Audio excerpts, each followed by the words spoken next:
So I must say up front that I'm representing a very passionate group. Our working group is an incredibly passionate group, and actually you've met a lot of them by having them come up and speak.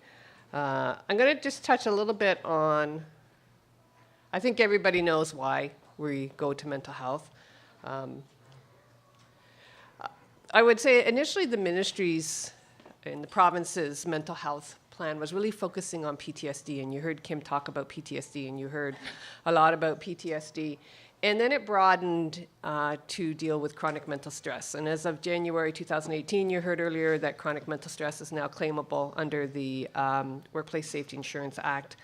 But in the PTSD, we do have, and Kim referenced it, she had a more updated number than I had. I had 580 submissions. I think she said 630. But I would recommend that you go on our site and take a look at some of the PTSD plans. They range from a one-page municipal council endorsement of it to really detailed plans with training materials. So it's a really good area for wealth of knowledge. And we've also, on the PTSD front, the minister referenced it this morning, did 2 PTSD summits. The 2016 summit report is on our website, and that focus was on plan development. And then the 2017 summit was on implementation of the plans and resilience. That's not on our website, but if you do want a copy of that, feel free to contact me, and I'll send a copy to you. So, as I said, our focus was initially on PTSD, but then we broadened out. And as an occupational health and safety system, we have a number of priorities for 17-18 and 18-19. And mental health and PTSD became one of the priorities for the system. So this is my group.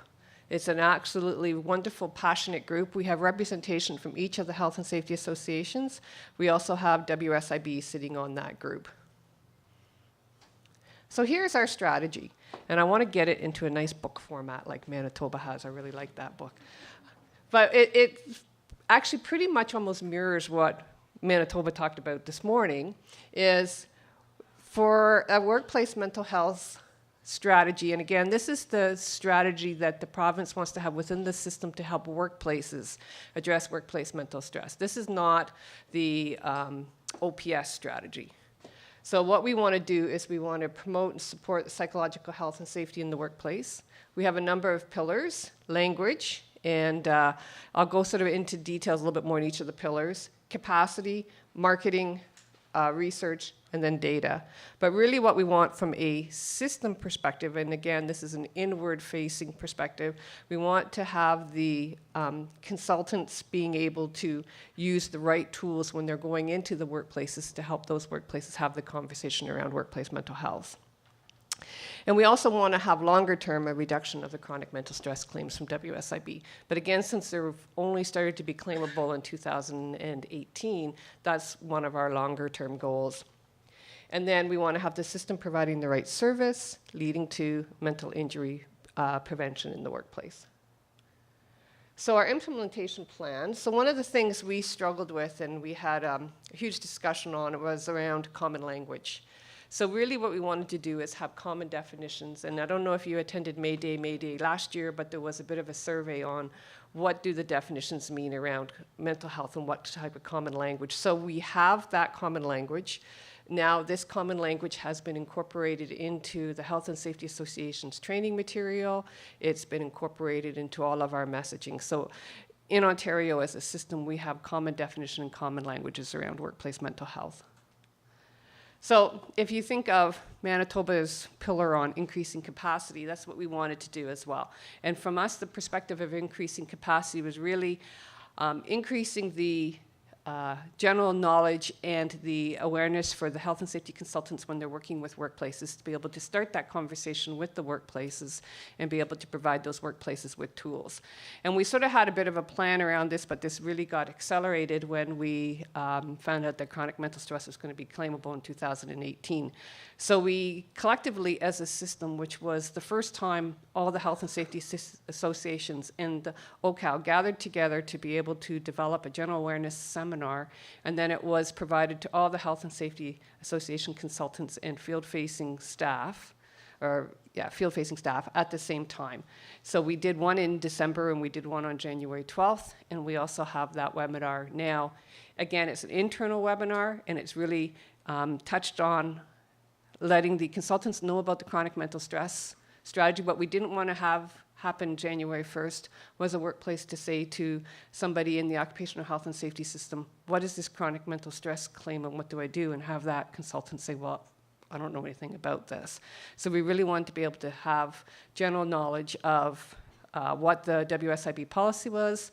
We wanted to be able to have the consultant give sort of 3 key messages. One was that workplace mental health is preventable, and we've heard a lot of discussion today around how workplace mental health injuries are preventable, that it is part of your occupational health and safety system, and that the system has tools that you can use as a workplace to be able to address workplace mental health.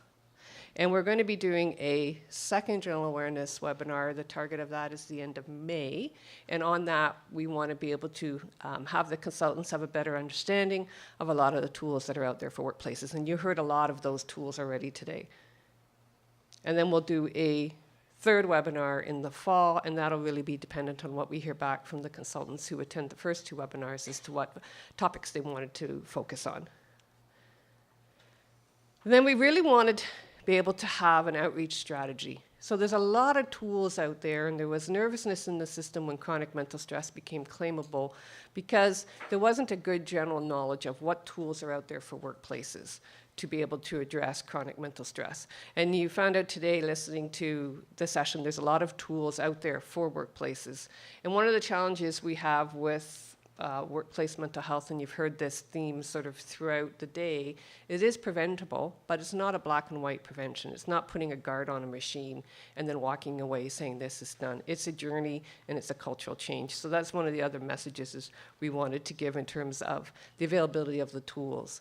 I loved that slide with the baby steps at the end. I thought that was a very telling slide.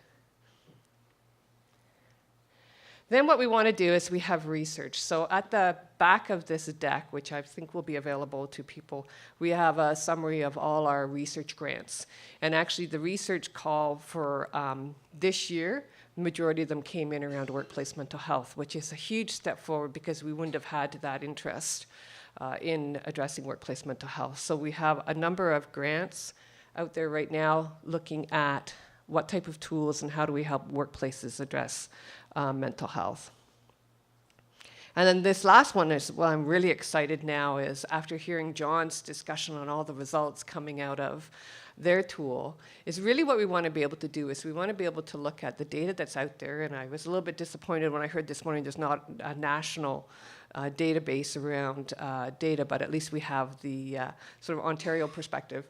But we want to take a look at that data and look at what are those risk factors in maybe different occupations, in different sectors, and then as a system look to see, do we have the right tools in place for those workplaces or that sector that, you know, of the 13 risk factors or, you know, his whole matrix of where we need help as a occupational health and safety system, have we got the right tools for the workplaces to address those concerns. And that's it. It's, as I said, it's a really, really exciting group. I'll go back to my, this is our strategy, and like I said, I'd like to sort of get it into a glossy book like Manitoba.